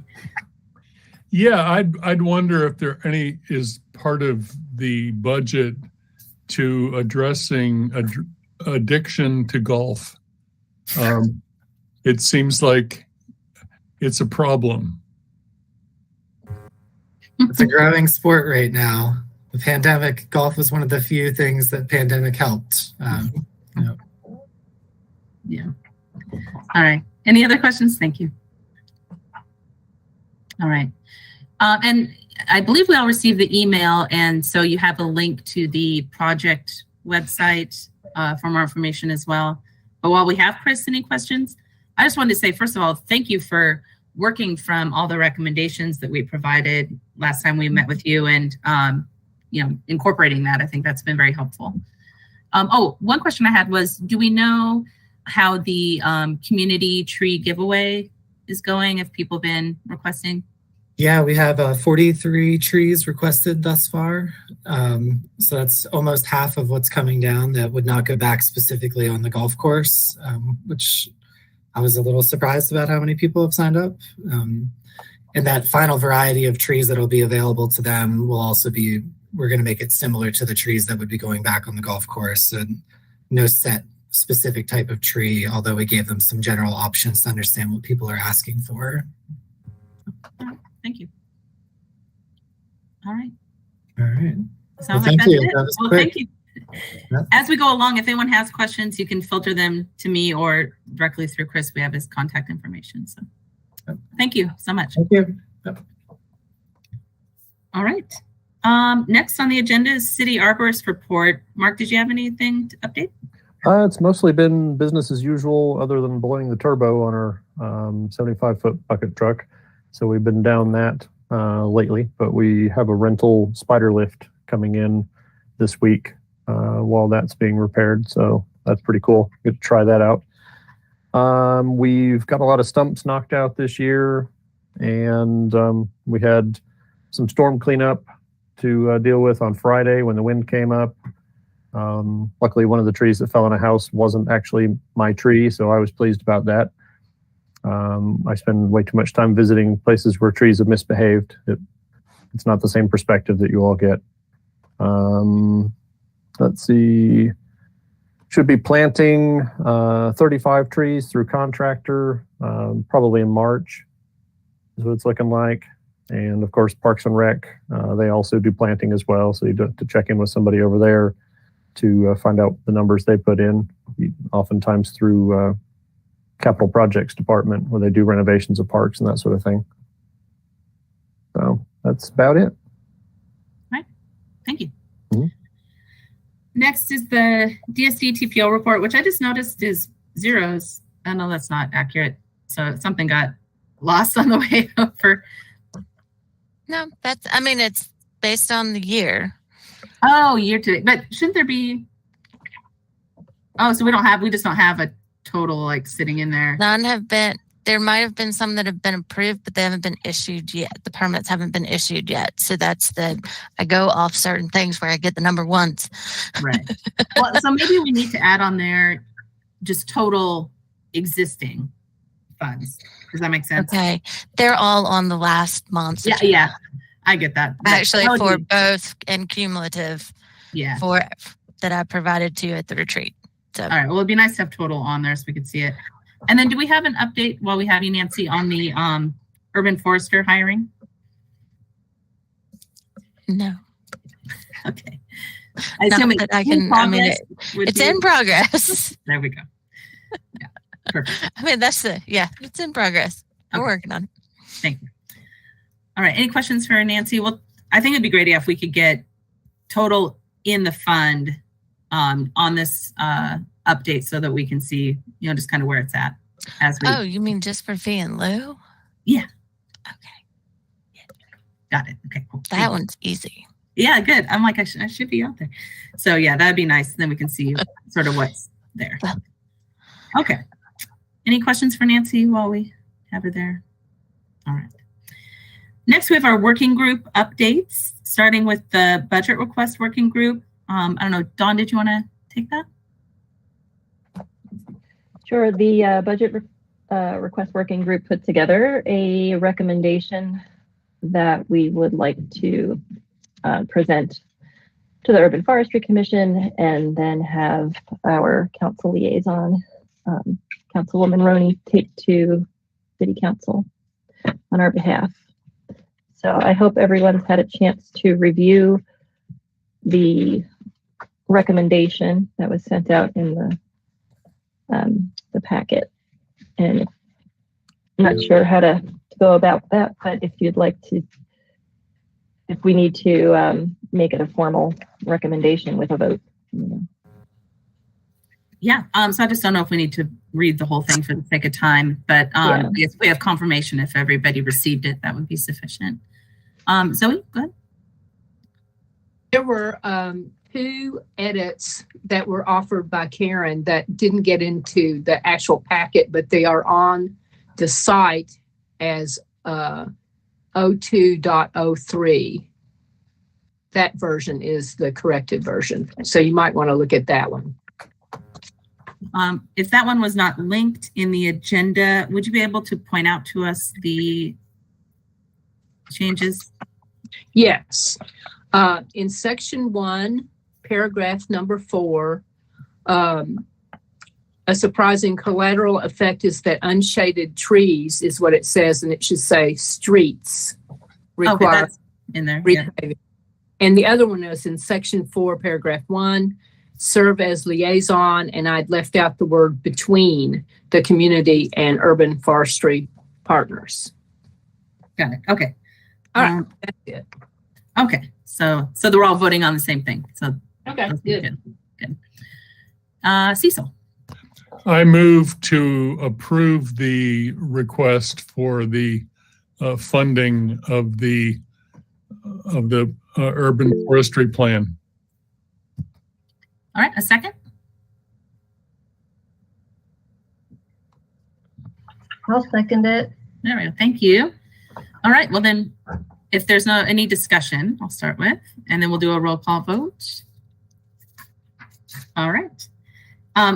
Before we vote real quick, I just do want to point out for the sake of anyone listening in, what we're voting on is a recommendation for the city to fund a comprehensive urban forestry program, including the urban forest inventory and urban forest master plan. And in the document, it outlines the need and benefits for improving our tree canopy and the steps to take in the inventory and master plan, so that everybody knows what we're doing. All right, we will have a vote starting with Dawn. Aye. Zoe? Aye. Cecil? Aye. Chardon? Aye. Karen? Aye. And I vote aye. Thank you. So that passes, and we'll get Councilwoman Roney that information to take to City Council. And again, we'll just keep pushing that the city needs to fund this program so that we can enhance our tree canopy. And this is a critical step. The Urban Forestry Master Plan will outline the gaps in the ordinances that all of these callers have been mentioning about how, there are spaces where we can do better in preservation, conservation, and tree planting. And so that is why this is so critical. We have to get it funded so that we have the game plan of how we're moving forward. So I don't know if anyone else has comment. I just had to get that out there. So, all right. Thank you. And so the budget request, we'll also make sure that we're working with our development services department partners to try to get that in there. But we're just going straight to City Council to hopefully get this funded as well. Anything else from the budget working group right now? No. Okay. Next is the policy working group, and Patrick had to go. He's the lead on that, but we brought in Ed Macy, the consultant, to hopefully bring us up to speed on what the policy working group is working on. So I don't know, Ed, if you wanted to take a moment and update us. Hi, everybody. Good to see you all.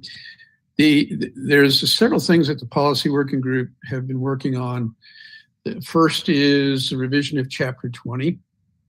And this is a project that we rolled our sleeves up and started working on over a year ago at the request of Public Works and this commission to revise. And the purpose of that revision was to add a few elements that were missing to bring Chapter 20 up to date, to clarify some of the language in Chapter 20, and also better align it with 719, which is the canopy amendment. And we finished that work about a year ago and sent it to Public Works for review. And I'm not exactly clear on the timeline because Patrick's been leading this effort, but it sat there for quite a while. And over the last couple of months, Patrick started pushing on the status, and we found out that Public Works sent something over to legal for review, and we asked Public Works to send back what they were working on, and what we got was pretty much the original Chapter 20 document. They haven't been working off the one we had. As of yesterday, Mark Foster sent a document to us, which was the one that he was working on, and it's clear that that's not the revision that the policy working group had originally been asked to work on and do. It almost looked like the original document with a few changes. It still referred to Greenworks as Quality Forward. It referred to some energy company called Progress Energy instead of Duke in it. There's no reference to A300. It still refers to trees at risk as danger trees.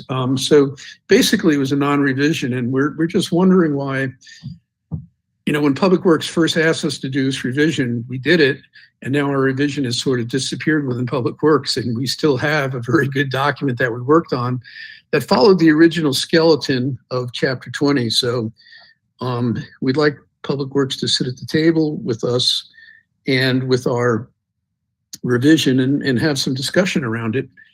I think we've got a meeting scheduled for later this week, maybe Thursday, I'm not sure. Yeah, this Thursday we are meeting.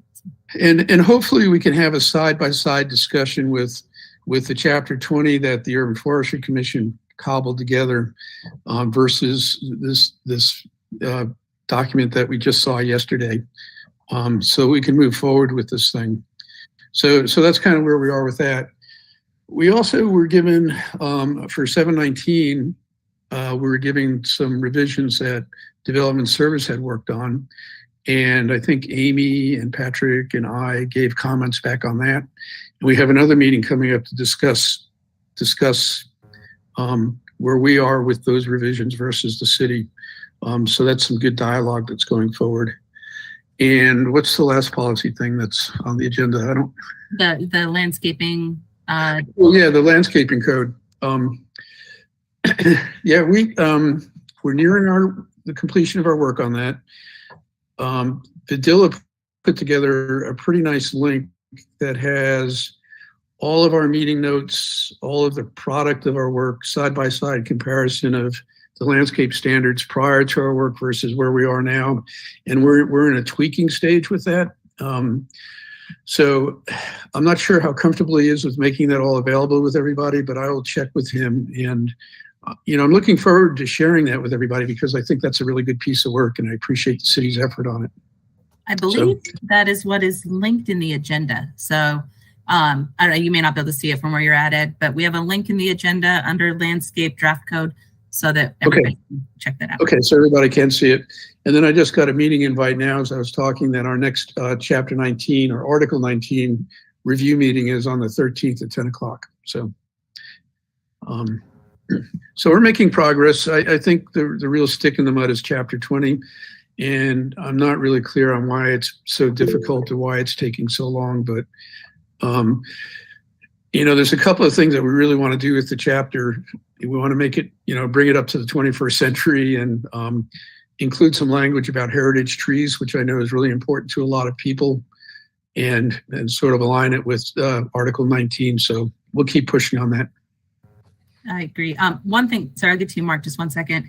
I also do want to point out that Chardon joined the policy working group so that everyone knows. So Chardon's on policy working group, and he also volunteered for, no, I don't have you on here, for appropriate species list and the urban forest master plan. Is that correct? Yep. So he jumped on with, full force to a bunch of our working groups. So thank you for that. All right, Mark, did you have a comment on probably Chapter 20? Yeah, sure do. I just opened the document that I sent and checked the share history on it, and I see that it is the document that has Asheville Greenworks listed, Duke Energy listed. It's the most up-to-date copy, and I know the question came up a couple times from Patrick about whether or not we were working on the right copy of you all's document, and Ed just brought it up again. We worked on the copy that Patrick sent us, and when he said this isn't the right copy, so we said, okay, send it again, and we worked on that copy that he sent us. So I don't know where that fell down. I don't think it was something we did wrong. And regarding process, back in October, I sent an email to the policy working group folks and included some city staff on there, outlining what our strategy was going to be after we'd had a chance to review you all's submission at great length. We went through the process of comparing it to Chapter 20 as it actually exists, and to try and discern, okay, what changes are you suggesting? Because there wasn't a separate list of these are the things that are important to us and these are changes we'd like to see. We had to go down through the document to find what those changes are. And we found many of them that were very workable for staff and for our goals, and others that, not so workable. And to Greg Schuler's credit, my department director of Public Works, he suggested, okay, well, since these documents diverge from each other so drastically, we should use Chapter 20 as it exists as a framework upon which to hang adjustments, improvements that PW staff want to make, as well as what Urban Forestry Council wants to make. And that seemed the easiest way to move forward. We went through that process. We made those adjustments. Then we had to wait a little bit to get some time in with the legal department. They'd been occupied with some other things. they went through and reviewed. And the last communication I had with Patrick when he was wondering, what's going on, what's the holdup, I made it clear to him that that's what we were waiting on. So anyway, legal was able to, and they got the whole document. They didn't get a piece of it or something. They had the whole document to make sure that what changes we're making are in fact, compliant with the law, that we're not making some drastic change that is not defensible or whatever, or working counter to the needs of the city as an organization. And so he made his path through there and made suggestions, made changes. He did not find that the heritage tree was something, a designation that we were going to be doing, because a historic tree designation already exists. It has existed for years and years and years, and nobody's actually ever done anything with it. So anyway, as I say, things that looked like they were going to be beneficial changes for us and for the community, we went with those. Things that did not seem to be that case, we didn't go with those. And so the document that I've shared is the most up-to-date one. It's not missing anything. And so anyway, Thanks, that's Mark. about it. Well, and we'll have a chance on Thursday to look at the details, but Right. appreciate that. Well, I got some concern from Patrick that he didn't want to actually read the document because it wasn't the document that you all worked on. And I thought that was kind of closed-minded. If there are concerns about whether our document has what you want in there, wouldn't you have to read it to know that? Sure. And I guess that's where I'm at, is we're going to have to look at the whole thing together. So I think we can save that out of this meeting and do it on Thursday. But thank you so much. Sure. Ed? Yeah, there's definitely some confusion because the document that I opened up was clearly the old document. So there's some confusion on what was sent back and forth. And we're a little disappointed that it went to legal. If you guys did make a revision to our revisions without vetting it with us, case in point, heritage trees, there's a lot of folks in the community that feel really strongly about that. And if the old way hasn't been working, historic tree designation, then we should look at a different way of protecting some of these older trees. So it's that kind of dialogue that we were denied the opportunity to have. And so I look forward to having this meeting so we can do a side-by-side comparison. But the document that I opened that you sent yesterday had read-only access, and it had all the old language in it. So there's some pretty major confusion in there somewhere. And I did read through it, Mark, and I'm pretty sure that I was looking at an old document. Okay, so there were no changes on it at all? Okay, because the way Google Docs, works, we're going to have to address that separately. The way Google Docs works on our end is changes are shown in color with strikeouts and write-ins and that kind of thing. So I don't know if it's some kind of security thing or something where because you're not in the organization or whatever, I don't know. But before I share something with somebody outside the organization, it asks, do you want to do this? And I say yes. And so you wouldn't have anything if it didn't share it. So you'll have to ask the magicians at Google what's going on. Let me take a look at it again because I didn't see the revisions either. So after this meeting, we'll do it and we'll get together between now and Thursday and try to figure it out. But we are almost out of time in this meeting. So thank you though, Mark, and thank you, Ed. The Urban Forest Master Plan and Fee and Lieu group met. Zoe, do you want to bring us up to date on what we talked about with Fee and Lieu? Yes, I'll try to be brief. We got together and we talked about how we could prioritize the projects that we would want to consider using fee and lieu funds for. We did agree that probably will be looking at a proposal process to ask for those monies. And I won't go through what we came up with 5 different types of projects. And then we started working on questions that can be we could use to guide prioritizing those types of projects. We also talked about whether we would want to have a certain amount of reserve and a maximum for funding for the projects. So we'll meet again. I propose that we'll meet again this month, and maybe we'll have something to share with the whole group next time. Perfect, thank you. And just to remind this group, our work for Fee and Lieu is to have something to give to the city as an idea, because it won't be the UFC deciding how the money is spent. So just so everybody's clear on that. We would love to, but it's going to be it's city budget stuff. So we're just trying to help. And so, yeah, thank you, Zoe. It was a really great meeting with Karen and Zoe and myself. Appropriate species list. We have two names going on. We'll call it appropriate species list. Has there been any work yet on that?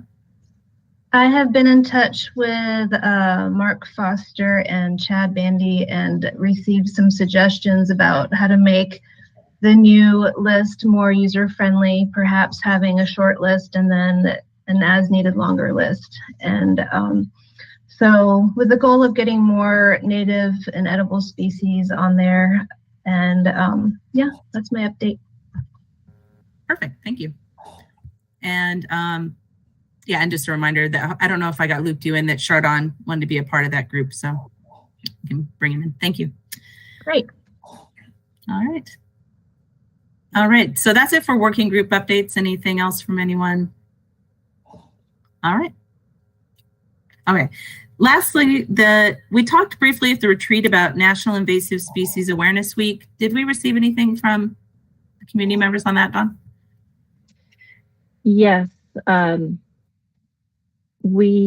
So Raven Invasive Management and community partners, including Karen McNeil and Susan Sertain, have submitted a request for a proclamation from the city that will be presented next week, a week from today, at the city council meeting, declaring the week of the, I want to say the 20th through the 26th as Invasive Species Awareness Week. And also want to note that while a proclamation is great for raising awareness, the actual work of removing invasive species is what's most important. So there will be activities that will be taking place that are sponsored both by, you can correct me, Karen, if I'm wrong, but that the Montford Neighborhood Association received a mini grant from the city, a neighborhood grant, to do some invasive species removal in Montford, and are working with Raven Invasive Management to do that. And also with kudzu culture. Yeah. Okay, great. Haley? Sorry, real quick. Haley, was there something? Haley, you're on mute. Sorry, before we cut today, I just wanted to make sure I didn't get a chance at the beginning of the meeting because I was still dealing with the tech issues with public input, but I wanted to introduce you all to Hunter. Hunter is going to be our new planning tech, and he'll be moving into this role as a staff assistant to the UFC. I'll probably be hanging with you all for about one more month, and then we're going to let Hunter loose. So say hi and welcome. All right, perfect. Thank you, Hunter. All right, sorry, just to wrap up on National Invasive Species Awareness Week. And so, Dawn, you were talking about the Montford Neighborhood Association invasive cleanup, and then go ahead and whatever else. Oh, I have, yeah, just to wrap up. I think I was done with that, but there's going to be a series of invasive removal and learning educational opportunities with kudzu culture throughout the spring. Also, a community member asked me about a development project, a proposed development that I think Subaru is going to be doing. Sam, I see you nodding your head. If there's anything that I can share back with them, I think there's a public meeting notice that's gone out. Is that the Tunnel Road side or somewhere else? The other one? It's somewhere else, and this is the worst part in terms of time of being a planner. Is the rumor mill is going, but there hasn't been anything official yet. So I get a lot of calls about, why is Subaru doing this? Like, I haven't seen anything. I couldn't possibly comment. But there will be something coming in For Subaru, it's also, as I understand it, which is not a guarantee, this is not to be confirmed until something official comes in, but part is also in the county too. So, because it is right there on the line. So, okay, thanks for that. Indeed. Usually how I respond to people is just what you said. Like, if there's no plan, there's nothing to respond to right now. So I'll get back to them. And that's a good point to encourage everyone to sign up for the City of Asheville notifications. And you can get a notification in your email as soon as a plan is submitted, and keep tabs on what's going on in the development world before it gets to this group, for example. So any other questions, comments, thoughts before we adjourn? Mark? I just sent a copy of Chapter 20 to my personal email at home with the same settings as I had for the policy working group. So when I get home tonight, I'll open up the laptop, see what shows on my end too. Perfect. Thank you. Yeah, because there's something, I don't think anyone is intentionally trying to derail this conversation, but there's something going on with those documents. When I was sharing it to myself, it says, this guy's outside the organization. We encourage not doing that. And you have a decline or are you sure you want to do it? Yes. And I did the yes, I'm sure I want to do it, just like all the other times. So yeah, we'll just have to see, because I think we are trying to get together on it, and it's just not getting that way. So, okay. Well, then for adjourning, I have been informed we don't have to roll call vote. I just need to know if there is any objection to adjourning. And if there is no objection, then that is it for today.